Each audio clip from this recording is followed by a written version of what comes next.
This is the Voices of Winchester podcast, the show that brings your stories, our stories, and all the voices of Winchester right to your ears.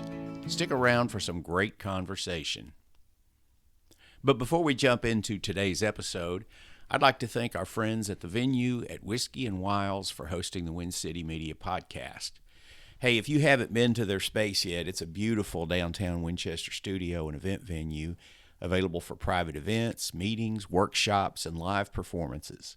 It's also home to Whiskey and Wiles Photography, offering professional portraits, branding sessions, and media services right here on Main Street.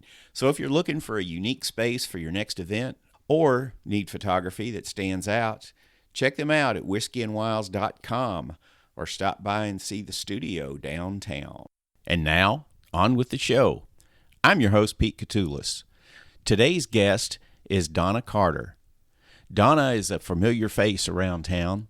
She is the Professional and Community Development Director at the International Family Systems Institute in Chicago, where she oversees human resources and inclusion and diversity initiatives. She's also the founder of the Clark County Equity Coalition, dedicated to bridging gaps in education and ensuring equal and meaningful preparation for all children, utilizing proactive measures. Donna resides in Winchester with her husband and daughter. Donna Carter, welcome to the Voices of Win City podcast. Thank you. Thank you for having me. We're very happy to have you. Donna, the first thing I'd like to know about you is just your background and your history, where you're from, where you grew up, that kind of thing. Sure. I am originally from South Jersey, a small town about 15 minutes from Philadelphia. And I grew up in a very normal middle-class family, grew up in the church in a Christian faith, which is very important to me and my family. And I went to school for human resources, so my background is in HR. And I ended up in Winchester because I married into Winchester, Kentucky. My husband's from here. And we've been married. It'll be 26 years this September. Congratulations. Yeah. So we relocated here in 2016. You know, his dad was sick, so we moved down. But I love it. And at that time, our daughter was in second grade. She's a sophomore now, about to be a junior. So Winchester's home now. Tell me a little bit more about your educational background. Sure. I went to school for human resource management. Went back and got my graduate degree in adult and continuing education from Rutgers in New Brunswick. And, you know, basically I've been doing HR for the past, 15 plus years or so. I enjoy it. I like people, and I like working with adults. A lot of people don't necessarily like that, but I enjoy working with adults and empowering people in the workplace to bring their best and that kind of thing. So that's my educational background for the most part. And I think you told me earlier that you work remotely. You work for a company out of, is it Chicago? Yep. I work for Internal Family Systems Institute. They're based out of Oak Park, Illinois, which is right outside of Chicago. And we train therapists in a psychotherapy model called Internal Family Systems. And so I get to work full-time from home remote, and I oversee human resources and professional development and admissions and a whole bunch of different other departments for the organization. So it's really good. It's a trauma-based psychotherapy model, and it really does take away, you know, how people pathologize. So it focuses on that the self can heal itself. And that therapists aren't there to fix people, but they're there to guide them into, you know, working out their own processes and problems and trauma. It's a good model. It says that everyone's made up of parts, and your parts, even the angry parts or parts that we normally think are bad, serve a purpose for us, whether it be protecting us, surviving, that kind of thing. And so when you look at it from that context, it helps you to understand yourself a little more. So, I mean, this is a very elementary way to describe it, I'm sure, because I am not a therapist, but it's a good company to work for. Well, most of our listeners are not therapists either.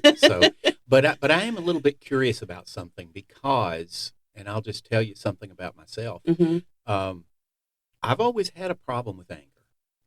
And I'm actually in therapy right now. And one of the reasons why I sought therapy was because some family issues that were my fault, frankly. Mm-hmm. And I'm wondering if there, and again, I understand you're not a therapist, Mm-hmm. but based on your understanding of the type of therapy that your employer does, I mean, is there such a thing as good anger and bad anger, or is it just all just something that needs to be expressed? So our founder, Richard Schwartz, he wrote a book called No Bad Parts. Mm-hmm.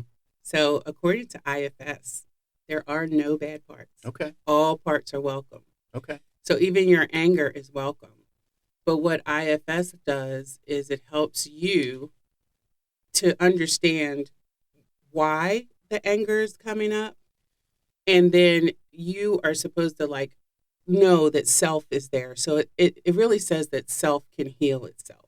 And so if you get into a relationship with all of your parts, even that angry part, IFS teaches that that angry part will tell you where it's coming from, why it's there.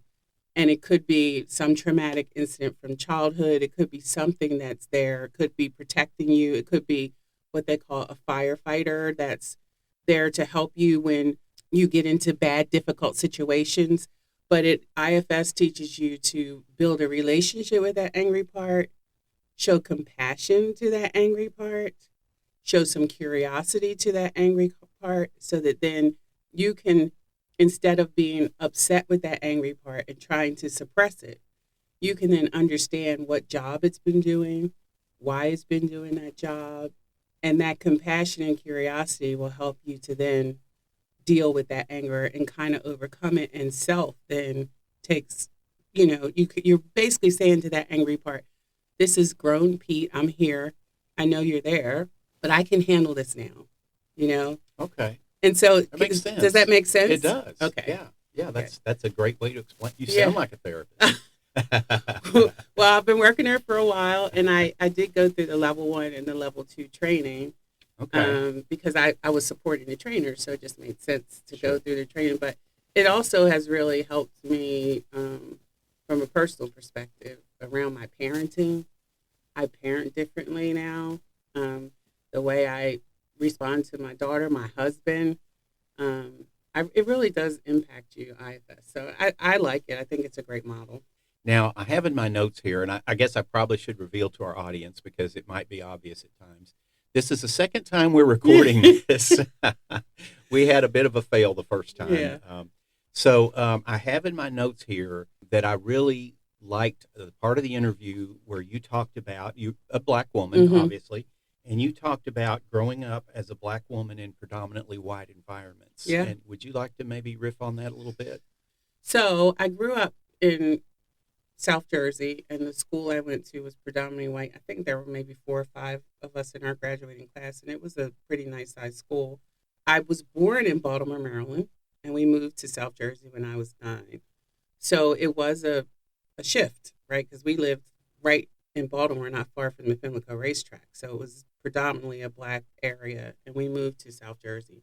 And that's where I grew up. So I've been in spaces all my life where, like, I'm the only one, or there's not that many of us, and that kind of thing. But my parents were both educators, and they taught us about our culture, taught us to be proud of who we are, but also to respect everyone. And so I think for me, I think of it as almost a superpower, because when I meet people who did not grow up in diverse environments or who did not have to engage with people of different cultures, there's a lot of learning later in life, right? That can Absolutely. sometimes be harmful to others, right? Absolutely. So for me, I think it was a blessing. Sometimes I do worry about my daughter because she's growing up here in Winchester. And so she's not around a lot of Black people. And I sometimes feel like, if I were to drop her like at a historically black college or in the city, like would she be okay? Because all of her friends, for the most part, are white. I often wonder if her not being in such a diverse environment is important or not. And so, you know, I don't think I would necessarily change anything. And I think a lot of it had to do because I had strong parents who instilled in us great values, and stood up for our culture too at times. My mother was a teacher, a principal, and when we first moved to New Jersey, they didn't have Martin Luther King Day off for school. Well, we came from Baltimore, where of course you had it. And at that time, I don't believe it was a federal holiday. And I remember my mother writing a newspaper, writing an article about why we should celebrate Martin Luther King Day, and she would take us out of school, and our excuse note would be because we're celebrating Martin Luther King Day. And so, I grew up in that type of environment where my parents were not afraid to champion causes that they truly believed in, which is where I'm sure where I got a lot of what I do as far as the Equity Coalition and things like that. I'm sure that's true. We spoke before about Black History Month and your feelings toward that, and it sounds like there's some sort of conflicting feelings about that. Would you like to talk about that? About the way it's celebrated, or I'm not sure. I just remember you were seemed like there were some pros and cons to having 1 month set aside for Black history. Yeah. I think we should celebrate Black history because it's important, especially for our students to know. It's important for people who haven't been exposed to that culture to be exposed to that culture, just like other months that we celebrate, I think for me, the internal conflict comes from, it's 1 month out of the year being celebrated as opposed to our culture always being celebrated. And even for our own people, like our young people, Black young people, the schools aren't teaching it like they used to. They're not being taught. So we focus on it for 1 month, the shortest month out of the year, right? It's February. And then beyond that, are our children really being taught about their culture? And not just Black children. We all need to learn about Black history and the good, the bad, and the ugly, right? Because it is our history. And so I think my struggle comes with not necessarily that we have a month that we celebrate it, because I think that's good. It draws attention to it. A lot of times there's movies and things that reflect our culture that you wouldn't normally see during that month. So I think that's good. Any exposure is good. But I think we should emphasize it more, and especially with our young people. Yeah. Especially with our young people. Yeah, I totally agree. And I completely agree with what you said about the fact that Black history is not just important to Black people. It should be important to all of us because it's part of our shared history, right? It's just like, American Indians, Native Americans, people from other parts of the world. I know it's kind of cliche to say, but I'm a firm believer that one of the things that makes us strong as a society is our diversity. Yes, I agree. So I think it's important for everybody. We now have a month to celebrate Hispanic culture, and we have a women's month, and I don't know what all there's. Yeah, seems we like have there's Asian a month Pacific for Heritage Month, LGBTQ. So all the things, and I think it's really cool to be able to focus on these different aspects. Too. I do, because when you're educated and you're informed, that's when hopefully there's less harm done. And how do you get educated or informed other than to be exposed to those things? And so actually, since they're not really teaching it in schools anymore, I think Black History Month is probably even more important because we know at least during that month there's a focus on it. Can we talk about that a little bit? So you say it's not being taught in the schools anymore. Can you expand upon that a little bit? Sure. It's especially, now, not to be political, but with this administration, it's being taken out of the textbooks, things like that. And it's not really taught. There's the basics taught in schools, Martin Luther King, Rosa Parks, all those kind of things. But it's not really being taught in schools, beyond those typical stories, which are great stories, but the true history behind it, I just don't see it. My daughter and I watched a movie not too long ago the 6888 about the all black women's Army Corps that during World War II was able to resolve the postal issue, and the soldiers weren't getting their mail. And she watched it, and she, of course, she had never heard of it or anything. And she said, I need to watch more of these. And I said, yes, you do. So, I mean, it's things like that that aren't being taught in schools anymore. And then we're definitely not teaching about the bad part, right?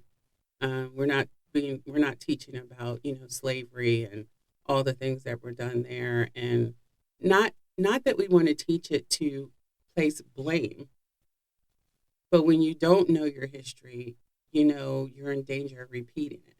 And I know somebody famous has said that before, but so we need to know that history so that we don't end up going back down the same road again, which I think, we see now with our this immigrant population and the things that are happening there. I know, there was a time where we had, what do you call them, internment camps for the Japanese here in the United States. Yes. And we're seeing the same thing. It's basically the same It's thing. basically the same thing with our immigrant population. And so we just need to be knowledgeable about our history. And like I said, not to place shame or blame, but because when you're not educated, you do end up going down the same road. And it also leaves room for a lot of misinformation, miscommunication, and things like that. So I feel like if those things were being taught at some point in schools, it was not in the 1970s in Eastern Kentucky, because I got exactly what you just described. We learned about George Washington Carver and Martin Luther King. And, we didn't learn much at all about slavery except that it existed. Mm-hmm. Nobody told us that the Civil War was about slavery. They told us it was about states' rights, which is bogus. Uh-huh. And I mean, even our Constitution was written with that institution in mind. Yeah, that's right. People, black people were, 3/5 of a person. Mm-hmm. I guess maybe just enslaved, I assume. Mm-hmm. I'm not sure about that. But anyway, it's demeaning and it's degrading to talk about human beings like that. Mm-hmm. And it's one of the reasons why, I don't want to get into too much of that, but the point is, going back to what you said, a lot of us have not learned the true history of how things happened in the past and how they're happening right now. Right. And so you're absolutely right. We need to do a better job. We need to do better, don't we? Yep, Yeah. we do. Yeah. We do. Let's talk about the Equity Coalition some, because I know that's something else that's near and dear to your heart. Yep. Tell me how that got started, what y'all do, that kind of thing. Yeah, we are the Clark County Equity Coalition, and our focus is on making sure that every child has the opportunity to graduate with what we consider a meaningful diploma. And we focus on children who are often fall through the gaps. So your marginalized groups, your Black and Brown, LGBTQ students with disabilities, and socioeconomically challenged, because those are often the students who fall through the gaps. The students who have resources and things like that usually don't fall through the gaps, but our focus is to make sure that those students are exposed to opportunities, to what's out there. So we run a Black Hispanic Achievers program, which is run by my partner, Vashe King, and they go on spring trips, they go to colleges, they have every other Saturday they meet, and they have mental health sessions where we bring in mental health professionals to teach them coping skills. We teach them interpersonal skills. We teach them resume writing. They just had one on financial literacy. A man named Dale Morgan came in and did a class on financial. So we do all those things to expose them, and they go from 5th to 12th grade ages for that. And then we have the Senior Medical Interpreter Program, which teaches bilingual seniors, and we opened it up to community members, the skill of medical interpretation. And Equity Coalition funds that. And then we also do professional development for teachers in the schools with a focus on, we'll do whatever but usually it's a focus on like belonging and inclusion, communication skills, things like that. And now we're doing a program called Pause that we're piloting with the counselors at the high school in partnership with the school that really does teach. It does really teach IFS, but it was created for schools. So it's a much more applicable way to learn IFS. And the P stands for pause, the A stands for awareness, the U stands for understanding, S searching for solutions, and E experiment. And it teaches the counselors and the teachers how to just pause, be aware of what's coming up for them in the moment, understand what might be coming up for the other person, and then to search for solutions, and then you can go to experience. And that can be done very quickly. But a lot of times our teachers and our counselors aren't taking the time for self-care for themselves because they're so overwhelmed. And especially after COVID, it's just a lot on our teachers and our counselors. And this tool can really help them to look inward and to see. And it can be a really good coping mechanism for them, as well as I think it has the potential to change the culture of our school systems. I really do. If we can get people to really begin to practice it in the moment, instead of, you see this child you ask a child, why didn't you do your homework? And the child just goes off on you. And if you can very quickly pause, understand what's coming up for you, that, okay, be aware of what's coming up for you, that, okay, this child just, but then try to understand what's going on for that child, right? So that helps you to be curious. So you know that they're probably not really yelling because of their homework. Maybe something's going on at home. Sure. Maybe they tried to do the homework and they couldn't, Maybe there's a learning issue. If we could just try to understand one another more, then we can search for solutions. And then we can experiment with things that might work, as opposed to instant reflex, which is, okay, this child gets detention, discipline, and now they start to fall through the cracks. So that's just an example. Yeah.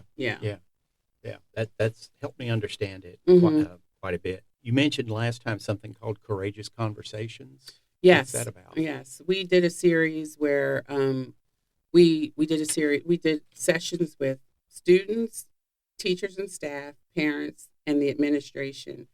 And we had 4 rounds of questions around belonging, inclusion, and how we could make things better at the school. And then we came up with data that we presented to the administration. And we did that this is 2026. So we did that in 2024. And it really was good. And what I found is that a lot of the teachers and staff wanted a avenue to share, like oftentimes, and the students did too. And so out of that, we were able to recognize that all parties thought bullying was a big issue. And the school district has a bullying task force now that they're working on. And there were some things around communication. So there's a lot of things that came out of those sessions. The Courageous Conversations led to what we do now with professional development for teachers. I think all groups really enjoyed that because they lead the discussion. I mean, we come up with the questions and the things, but they're sitting there around the table with a paper. They're having the discussion amongst themselves. Like we're really not leading the discussion. We're just putting the questions out there, and then they're talking about it amongst themselves. Now, and we did base that on the school report card. So the Pritchard Committee, which is a group here in Kentucky, that they work on and lobby for educational excellence. Every year they take the school report cards that the state education department does, and they break it down into like demographic data. And so we use that when we go into the schools because data doesn't lie, right? Absolutely. So if you see that 98% of your Black and brown students are graduating, but 80% of them are below proficiency, but they're still graduating. So what's the gap there, right? And so we open these courageous conversations with that data first. The teachers and everybody, they get to look at that, analyze the data, what's coming up for them around that data. And then we break it down into questions. And then that just starts their thought process. Like if they're graduating at this rate, but their reading proficiency is so low. Where's the gap there, Yeah. right? Yeah. And it could be that maybe the way reading is being taught, maybe early education needs to be better, which our school system, Clark County, is working on that. They really are Mm-hmm. investing in early education and all of that. So I think it's really been good. It's really been helpful, and it's just nice to see the conversation. Well, everything starts with a conversation, right? That's right. Yeah. That's So, right. I mean, it makes perfect sense. Mm-hmm. Let's shift gears just a little bit and talk about your personal interests and Mm-hmm. influences. What are your hobbies? What do you like to do with your spare time? Do you have any free time? I know. I like to scrapbook. I like to garden. And when I say garden, I really like the flower side of things because I like to see the pretty flowers. But I do a little vegetable gardening. I like to spend time with my family. And of course, I'm very active in my church. So I do a lot of things there too, as well. Who do you admire? Well, of course, I admire Michelle Obama. I just watched her show Becoming like last weekend on Mhm. Netflix. I really think she exemplifies just what a strong woman is. And then I guess my next one would be my parents because without my parents, I wouldn't be where I am today. And they're both gone now. So it's really, when your parents are gone, you just reflect more, I think, on what they instilled in you. And so I would say definitely my parents. And I do when I how when you're watching somebody, you're just inspired. I think that's how I feel when I watch Michelle Obama and her story and all that she had to deal with. Yeah, so I would say those three people. I am a fan of Michelle Obama Yeah. as well. Oh, both of the Obamas. Yes. Well, let's just say the whole family. I mean, I'm seriously. I Yeah. mean, those 8 years, and you don't like to get political, but it doesn't bother me a bit. Yeah. Those 8 years, we had the classiest family Yeah. in a long time in Yeah. the White House, Hmm. and there was never a hint of scandal. There was never, very seldom, any harsh words. Yeah. Came from there, Yeah. and they were treated terribly in some corners, and they took it in stride, and they continue to do so. Hmm. And to me, the word that best describes that whole family is class. Hmm. They're just classy people. Hmm. Um, Yeah. so anyway, that's this is supposed to be about you, not me. But I just had to throw No, that in that's there. fine. Let's see. One of the things that we got into a little bit later was you just talked a little bit about your love for Winchester and your belief in its potential. Where do you think that potential comes from? Well, I think it comes from, working with Clark County Equity Coalition. I get to see like a lot of people who work in that community space. And we have a lot of good people doing great things in Winchester. We have a lot of agencies doing great things in Winchester for people who are in need. And I've been fortunate enough to be in meetings with some of these people, and it's not like they're getting rich off of this or that everything's easy, but they really are passionate about their what they're doing and about the populations that they serve, and they don't mind working together or coming together to partner when we can, which I think is huge, and you don't always see that in every community. And so that I think gives me hope in Winchester. And then I think, you know, Winchester has its flaws, and everything's not perfect. But I think what our chamber's trying to do with downtown and the businesses and all that kind of thing, I think it's promising. And I just believe that if I live somewhere and I don't love it, then that's a problem, right? I'm not going to stay there. So if I live somewhere, I feel like I'm going to contribute in a positive way to make it a better place for my child, for my neighbors, that kind of thing. And so that's just I guess that's just how I was raised and what Yeah. I believe. Yeah. And when I look at Winchester, I see other people who feel the same way. I see people who don't, but I guess I feel like if you're going to complain and not be part of the solution, then I really don't want to hear you complaining, right? Yeah. There's a difference in, pointing out a problem and offering a solution, or ask, what a solution might be, and then just throwing out one complaint after another. Right. Yeah. Right. Or pointing out a problem, and maybe you don't have the solution, but you're willing to pitch in once the solution's identified. Sure. So I think I see a lot of potential in Winchester. I like it. I think it's close enough to Lexington that I can go into the city, not too far from Louisville, but at the same time, has that hometown feel. Like I know my neighbors and they're good people and that kind of thing. So, yeah. What do you think some of our major challenges are here in Winchester? I do think sometimes we have a lot of redundancy in some of our services, where if we could maybe sometimes join together more, I think that's a plus.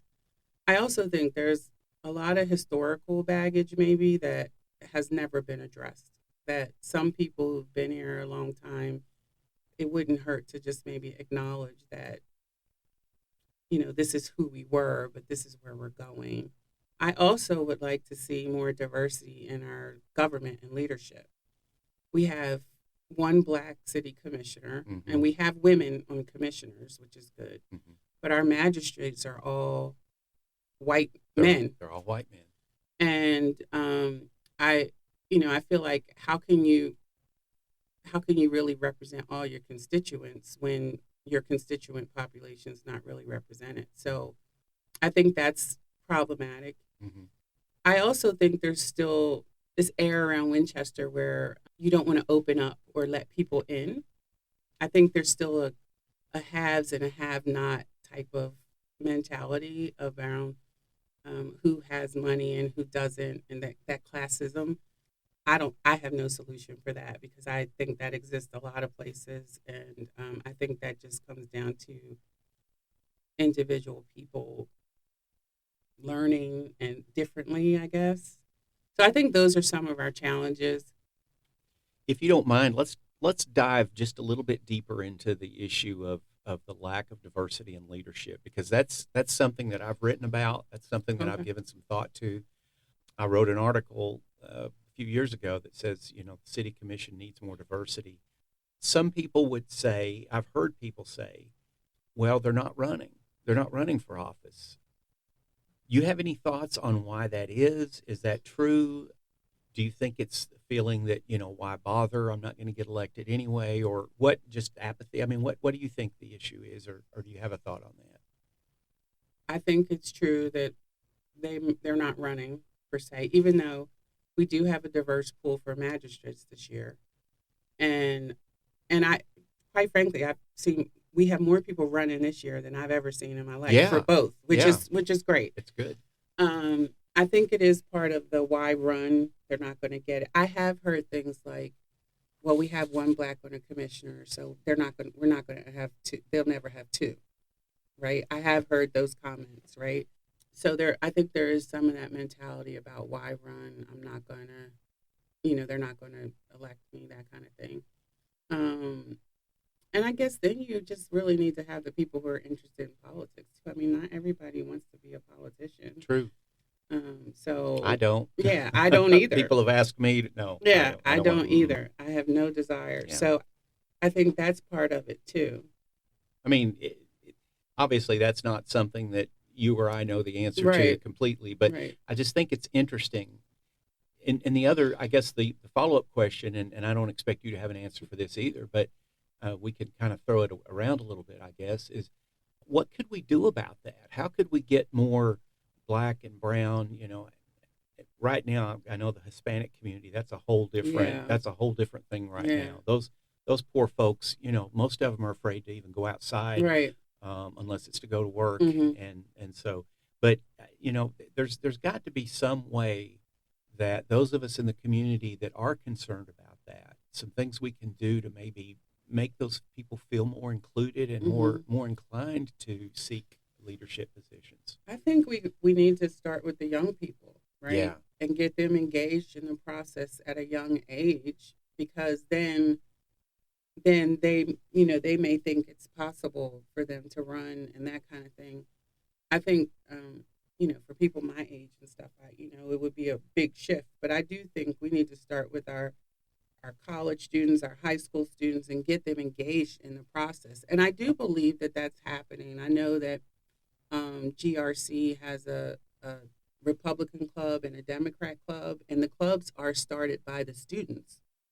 So the students wanted to have these clubs. Now, I don't know if there's diversity in those clubs or not, but they do have those clubs. But I think we need to get the young people involved so that when they are adults, and that's another reason for the Equity Coalition, is pouring into our youth so that even if they go off to college, they will have had such a good experience here in Winchester that they'll bring their skills back, right? Yeah, that's important. That's That important. is so important in a small town. Yeah. Right. We don't want people to leave thinking, I just can't wait to get out of Winchester. Yeah. We need people to come back and be our future leaders with great creative ideas and innovation. So I think that's part of it. That's a big part of it, is targeting our youth and getting them involved. That's an excellent point. I think you're absolutely right. I think that's generally the solution to a lot of things, isn't it? Is to get the youth involved because they're the future. I think another good thing would be if they could see diverse representation in those spaces, then they'll think it's possible, right? And when you don't see that, then you just keep feeding that, well, it'll never happen because they've never seen it. So I think it's important to see diverse representation in different spaces, right? Yeah, absolutely. Yeah. Okay. A question I always like to ask before we close is there a question I should have asked that I didn't ask? Is there anything else you'd like to add? I don't think so. I can't think of anything. Yeah. Okay. That's fine. Hey, I must have done a good job. You did. You did. You did. Well, Donna, it's been a real pleasure. I was so happy to finally, I think we got it this time. Good. So Good. thank you for coming out yet again. I think this is the third time because the second time, the tornado. the storms came through and I sort of panicked. But I did too at first, but then it stopped hailing where I live. But then by the time I got to your office, the sky was as dark as these. And I said, oh, my goodness, what am I doing here? Yeah, exactly. Yeah, so yeah. Okay. Well, thanks a lot. All right. Thank you. Thank you for listening to the Voices of Winchester podcast. If you liked what you heard, be sure to subscribe wherever you get your podcasts. And for even more content, head over to wincityvoices.org, our e-magazine, where we feature some of the best local writers and artists, as well as news from around town. And to stay up to date on everything Win City Media, follow us on Facebook at Win City Voices. Today's episode was recorded at the venue at Whiskey and Wiles in downtown Winchester, a studio and event space perfect for meetings, workshops, and celebrations, and home to Whiskey and Wiles photography. Learn more at whiskeyandwiles.com. This podcast was brought to you by Win City Media, a 501c3 nonprofit.